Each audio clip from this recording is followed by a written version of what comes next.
In the last video, we saw the rise, the coming of age of one Lionel Messi. But we all know the story doesn't end here.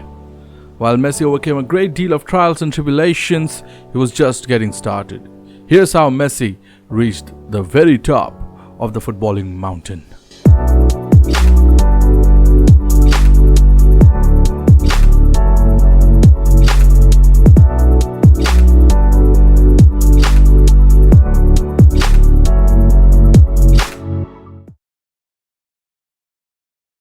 We saw how Messi got to Barcelona.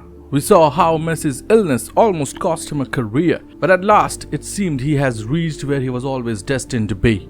This doesn't mean the struggles for Messi and Barcelona had ended. In a sudden turn of events, Lionel Messi was classified as a foreign non-European player despite having completed the required 5 seasons in the lower ranks of Barcelona. With Ronaldinho, Marquez and Eto'o cementing their places in the starting lineup, the club had maxed out on non-European players. It was a funny situation, as Messi was registered in the final squad of the UCL without any complications with UEFA. The Barcelona board contemplated loaning out Messi with several offers on the table, the most serious one coming from Inter Milan and their president Massimo Moratti. However, fate had other ideas, and destiny intervened during the Joan Gamper Trophy, Barcelona's pre-season competition. Rijkaard saw it as the perfect opportunity for Messi to showcase his talents, and he started him for the first time alongside big stars under the guidance of legendary Fabio Capello. Messi put in a well-received performance against Capello's Juventus, receiving a thunderous ovation from the Camp Nou. Capello himself was left dumbfounded, declaring, "In my entire life, I have never seen a player of such quality and personality at such a young age, particularly wearing the heavy shirt of one of the world's greatest clubs." Capello's words were monumental, putting Messi on the European map, with the Juventus boss even seeking to take him on loan. However, Inter Milan stepping in, offering to pay his €150 million buyout clause and triple his wages. Then President Joan Laporta revealed that it was the only time the club faced a real risk of losing Messi. But Messi, with his unwavering loyalty to Barcelona, ultimately decided to stay. On 16 September, Messi's contract was updated for the second time in 3 months, and it was extended to 2014. However, due to complication with his legal status in the Royal Spanish Football Federation, Messi missed the start of La Liga, despite Rijkaard utilizing him in the UCL. It was a convoluted issue, but on 26 September, he finally acquired Spanish citizenship and became eligible to play. Finally, after all the setbacks and tribulations, Messi was ready to take the world by storm, and nothing could stop him. The young Messi was a force to be reckoned with on the pitch. He was a rising star in the world of football, making his mark in major matches against fierce rivals. His first Clásico against Real Madrid was a triumph, as he helped lead Barcelona to a resounding 3-0 victory. But his talents did not stop there. He scored his first championship goal against Panathinaikos, and in December, he won the coveted Golden Boy Award, beating out Wayne Rooney by a wide margin. But it was his performance in the round of 16 of the Champions League against Chelsea that truly showed the world what he was capable of. The atmosphere inside Stamford Bridge was tense with the poor pitch conditions and the aggressiveness of the opponent. But Messi rose to the occasion, dazzling the English and European fans alike. His impact on the pitch was undeniable. However, his success came at a cost. He suffered a torn hamstring and was out for weeks. Eager to come back and make an impact on the pitch once again, his eagerness led to another injury, this time to his thigh muscles. Despite his best efforts, his coaches deemed him unfit to play in the Champions League finals, a decision that devastated the young Argentine. But Messi persevered, coming out of a dark place to have some fun with his team. His teammate, Sylvania, later revealed that Messi had expressed his uncertainty about whether he could ever experience another day like that again. Despite the setbacks, Barcelona went on to win the league and European double that season, and Messi's impact on the pitch was undeniable. He played 25 games, scoring 8 goals and 3 assists, but what truly mattered was the way he left his mark on the pitch at such a young age. After a wonderful season, things started to degrade for Barcelona this season. The stage was set for a battle of egos within the Barca dressing room as the once disciplined team leaders Ronaldinho and Deco began to falter. But amidst the turmoil, a young lion was looking to rise up and seize his place at the top. Lionel Messi, plagued by injuries, was desperate to make his mark. His moment came against arch-rivals Real Madrid in the hallowed halls of Camp Nou. Despite his lack of clinical finishing in front of goal, Messi turned on the magic and netted his first hat-trick in a Clásico.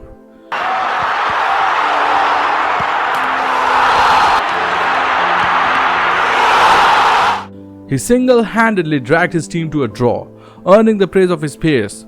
For me, today Messi is above any other player, declared Samuel Eto'o. But the joy was short-lived, as Barcelona faced the risk of ending the season without a title. And though he nearly replicated Diego Maradona's famous goals, Messi's heroics were not enough to save the day. The young star's growing importance to the club was reflected in a new contract with increased wages, but the team was in chaos. Rijkaard had lost the dressing room, and getting rid of him and Ronaldinho seemed like the only solution. But the board decided to give them one last chance. Messi emerged as Barca's new star player, receiving the nickname Messiah from the Spanish media. He scored 17 goals in 36 games across all competitions, but apart from the Supercopa, Barcelona ended the season empty-handed. The bitter taste of defeat lingered in the air as Madrid clinched the title. Messi had established himself as one of the best players in the world at just 19 years old. Yet the future of Barca and Messi looked uncertain. The 2007-8 season marked the turning point for Messi as he left behind his teenage years to face the harsh reality of becoming a man. His body suffered 3 brutal injuries that tormented him both physically and mentally. Despite his struggles, he managed to score 16 goals, a testament to his unyielding spirit.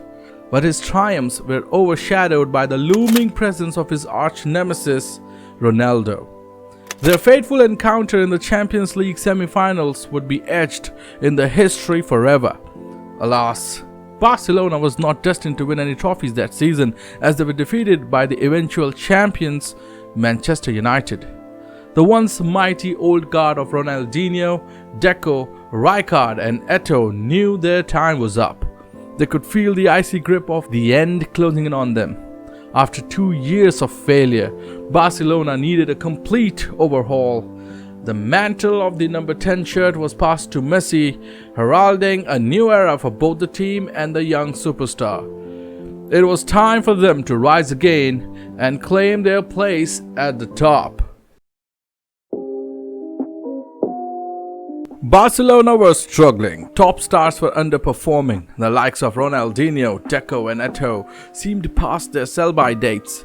Rijkaard looked out of ideas. The club was in turmoil. Enter Josep Pep Guardiola Salah. And with him came sweeping changes. Ronaldinho gone. Deco gone. The likes of Dani Alves and Gerard Piqué were in, while youth players like Busquets were promoted to the first team, and at the center of it all was Messi. But it wasn't that simple. As the dawn of a new season approached, a dark cloud loomed over the star player. His frequent muscular injuries, which had robbed him of precious playing time for a staggering 8 months between 2006 and 2008, threatened to shatter his dreams once again. The stakes were high and the pressure was mounting. But the club refused to let their golden boy be defeated. They mobilized an army of experts to tackle the problems head-on. Cutting-edge training techniques, meticulous nutrition plans, and a complete overhaul of his lifestyle were just the beginning. To ensure he was never alone in his battle, a personal physiotherapist was assigned to him, who would be his constant companion even during national team call-ups. The player's fate hung in the balance as he embarked on his new journey, but the results were nothing short of miraculous. With his new support system by his side, he rose to the challenge and emerged stronger than ever before. For the next 4 years, he remained virtually injury-free, a feat once thought impossible. During the 2008-2009 football season, Lionel Messi's talent and versatility came to the fore, earning him worldwide recognition and cementing his status as one of the best players in the world. Under new Barcelona manager, Messi was deployed mainly as a false winger, given the freedom to cut inside and roam the center. This allowed him to be more involved in the build-up play and showcase his creative skills. However, during the Clásico against Real Madrid on May 2nd, 2009, Messi was played as a false nine for the first time ever. Positioned as a centre forward, he dropped deep into midfield to link up with Xavi and Iniesta. The move paid off handsomely as he set up the first goal and scored twice. Atención a Messi, Messi que encara a Messi, gol del Barcelona. La mete perfecta Leo Messi, golazo del Barcelona. Leading his team to an emphatic 6-2 victory, the team's greatest ever score at Real Madrid's Santiago Bernabeu Stadium. In the same season, Messi scored 23 league goals as Barcelona became La Liga champions. He also scored 2 goals and assisted 2 more in a 4-0 quarter-final victory over Bayern Munich in the Champions League. Despite missing some games due to injuries, Messi's performances saw him voted runner-up to the Ballon d'Or and the FIFA World Player of the Year award, second only to Cristiano Ronaldo. The semi-final match against Chelsea was a tough encounter as the English side succeeded in blocking Messi's paces. However, in the infamous second leg, Barcelona sealed the tie after Messi set up Iniesta for a shot. Barcelona qualified for the UEFA Champions League final, and this time, Messi featured unlike the 2006 final in Paris. In the final match against Manchester United, Barcelona were crowned champions of Europe, winning 2-0 with Messi scoring the second goal, a header over goalkeeper Edwin van der Sar. With this victory, Barcelona achieved the first treble in the history of Spanish football, further cementing Messi's bid for the Ballon d'Or. Messi also became the Champions League top scorer with 9 goals, making him the youngest player in the tournament's history to achieve this feat. In his first uninterrupted campaign, Messi scored an astonishing 38 goals in 51 games, contributing alongside Samuel Eto'o and Thierry Henry to a total of 100 goals in all competitions, a record at the time for the club. There was no debate that this was Messi's best season yet, and he had firmly established himself as one of the greatest football players of all time. 2009-10 season was no different. The season started with a fiery blaze as Barca dominated the field with the unstoppable duo of Zlatan and Messi, raining down goals upon their opponents and leading the team to victory after victory. With the Supercopa de España and UEFA Super Cup titles secured in August, the team had only one more dream to conquer: the sextuple. And conquer they did. In a stunning display of skill and determination, Barcelona emerged victorious in the FIFA Club World Cup against Estudiantes de La Plata on 19 December, with Messi scoring the winning goal with his chest in extra time. This historic win cemented Barcelona's place in the annals of soccer history as the first club ever to achieve the sextuple, winning 6 top-tier trophies in a single year. But Messi's triumphs did not end there. At a mere 22 years old, he won the coveted Ballon d'Or and FIFA World Player of the Year award, setting new records with the biggest voting margins in each trophy's history. However, the new year brought new challenges for Barcelona.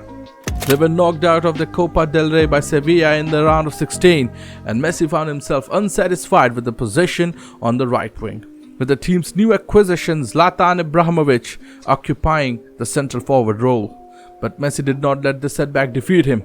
He resumed playing as a false nine, beginning with the Champions League last 16 round match against VfB Stuttgart. After a first leg draw, Barcelona won the second leg 4-0 with 2 goals and an assist from Messi, effectively making him the tactical focal point of Guardiola's team.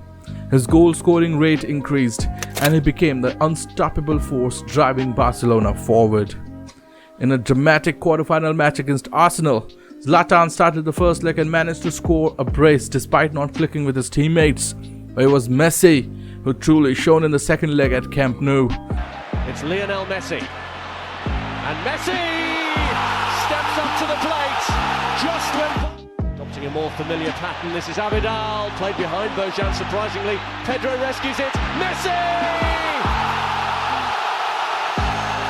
He's turning it on again. Lionel Messi, could this be the hat-trick before half-time? Oh, brilliant! An audacious chip from the magical Lionel Messi. Messi, they're trying to contain him, but it's an impossible task. This man is just unstoppable. Scoring all 4 of his side's goals against Arsenal and becoming Barcelona's all-time top scorer in the competition. Even with the star players' incredible performances, Barcelona were eliminated in the Champions League semi-finals by the eventual champions Inter Milan. Mourinho completely outcoached Pep in both legs, leaving Barcelona reeling. But Messi's individual achievements could not be denied. He finished the season as a top scorer for the second consecutive year, with a total of 47 goals in all competitions, equaling Ronaldo's club record from the 1996-97 campaign. He helped Barcelona win a second consecutive La Liga trophy with only a single defeat and earned his first European Golden Shoe. Each year was considered Messi's best season yet, and it was easy to see why. Messi was the best player in the world by far, a PlayStation-like force of nature who could take advantage of every mistake his opponents made, or so was said by Arsene Wenger. He was a true legend of the game, and his incredible feats will be talked about for years to come. 2010-11 had a rocky start to the season for Barcelona, with a disappointing first leg loss to Sevilla. But the team quickly turned things around with Messi leading the way. His hat-trick in the second leg of the Supercopa de España secured Barcelona's first trophy of the campaign. And a highly anticipated Clásico against Real Madrid, Messi was again instrumental, helping Barcelona to a resounding 5-0 victory. Messi's playmaking abilities were on full display throughout the season, helping Barcelona achieve a record-breaking 16 consecutive league victories. His impressive performances earned him the inaugural FIFA Ballon d'Or, though some questioned his lack of success with Argentina at the 2010 FIFA World Cup. But Messi wasn't content to rest on his laurels. He started 2011 with a bang, scoring a hat-trick against Atletico Madrid, and towards the end of the season, he proved his worth yet again in a series of 4 Clásicos in just 18 days. His slaloming dribble past 3 Real Madrid players in the Champions League semi-final was hailed as one of the best ever in the competition. That is the boss. But here's Messi. Away from 2, 3, 4. Wonderful, wonderful.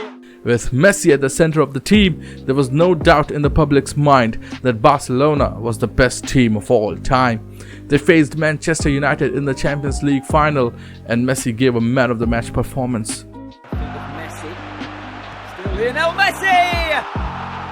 2-1 Barcelona!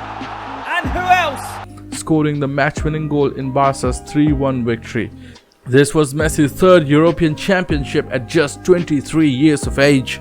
Barcelona also won a 3rd consecutive La Liga title, with Messi finishing as the league's top scorer and assist provider. He finished the season with an incredible 53 goals in all competitions, becoming Barcelona's all-time single-season top scorer and the first player in Spanish football history to reach the 50-goal benchmark. It was another remarkable season for Messi, and he showed no signs of slowing down. Things, however, changed in 2011-12 season. Messi helped Barcelona win the Spanish and European Super Cups, scoring 3 times in the Supercopa de España and overtaking Raúl as the all-time top scorer. He won the FIFA Club World Cup and the Golden Ball Award and received his 3rd Ballon d'Or and UEFA Best Player in Europe award. In 2012, he broke several records, including scoring 5 times in a Champions League match. Keita, and here's Messi. It's Champions League history. Augusto. No flag here. Lionel Messi is clear. Messi has tried to loft it in, and anything that Messi tries, Messi can do. And now Messi, again, and again, and again, onside. Another chip, another goal, another brilliant goal, another hat-trick. And becoming Barcelona's top scorer at 24 years old. Barcelona was eliminated by Chelsea in the Champions League semi-finals, and despite Messi's form, Barcelona's successful cycle under Guardiola ended. Messi scored all 4 goals in Barca's last home league match before approaching the bench to embrace Guardiola, who had announced his resignation as manager. He finished the season as league top scorer in Spain and Europe with 50 goals, a La Liga record, and 73 goals in all competitions, making him the single-season top scorer in the history of European club football. Guardiola was gone, but Messi's cycle of breaking records continued.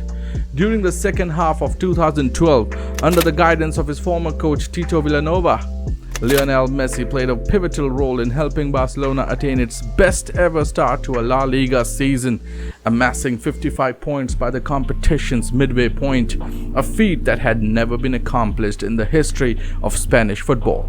It was during this time that Messi's double against Real Betis on 9 December not only helped secure Barcelona's victory, but also enabled him to break 2 long-standing records.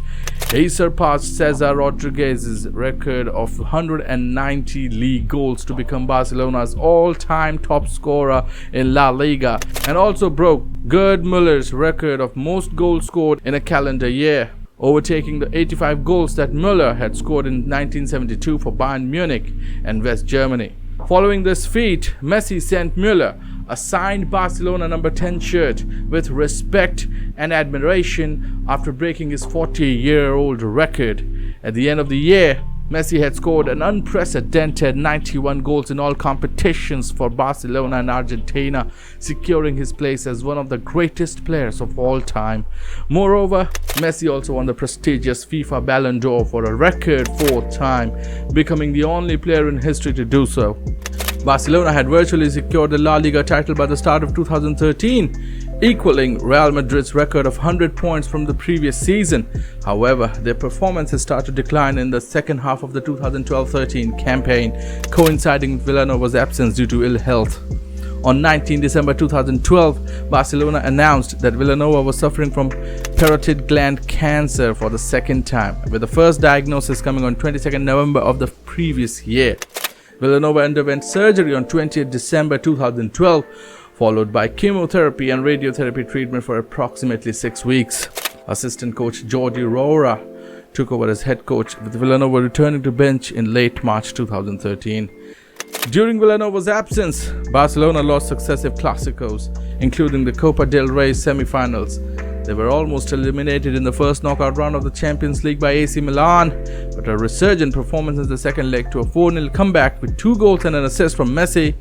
However, after 4 largely injury-free seasons, Messi's muscular injury started to reoccur, starting with a hamstring strain on 2nd April.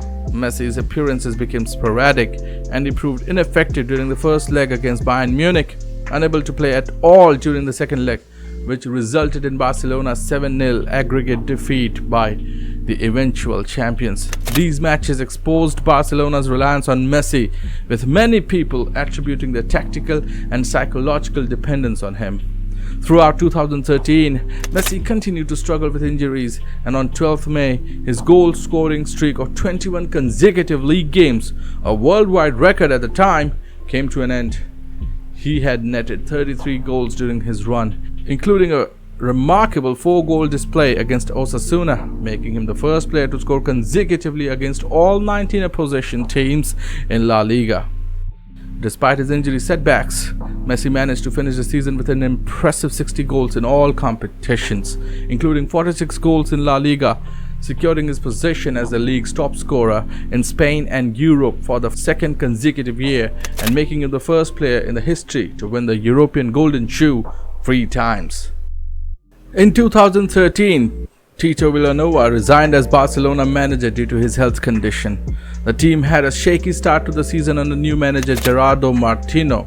and Messi suffered his 5th injury of the year in November. Despite this, he was the runner-up for the FIFA Ballon d'Or, losing to Cristiano Ronaldo for the first time in 4 years.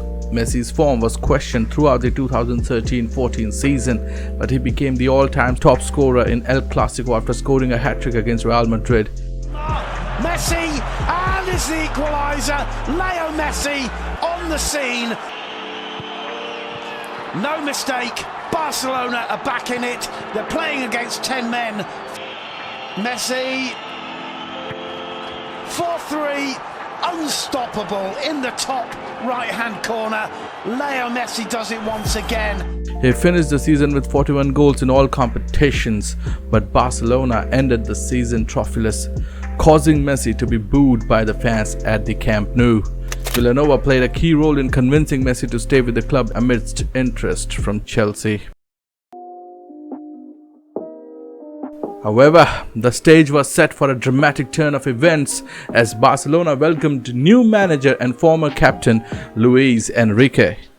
Lionel Messi, whose injury-ridden 2014 season had left some doubting his future with this club, was ready to make a comeback. And what a comeback it was! Messi started the 2014-15 season strong, breaking records left and right. A hat-trick against Sevilla on 22 November saw him surpass Telmo Zarra's 251 league goals and become the all-time top scorer in La Liga. He didn't stop there, scoring another hat-trick against Espanyol on 7 December to surpass Cesar Rodriguez as the all-time top scorer in the Derby Barcelona with 12 goals.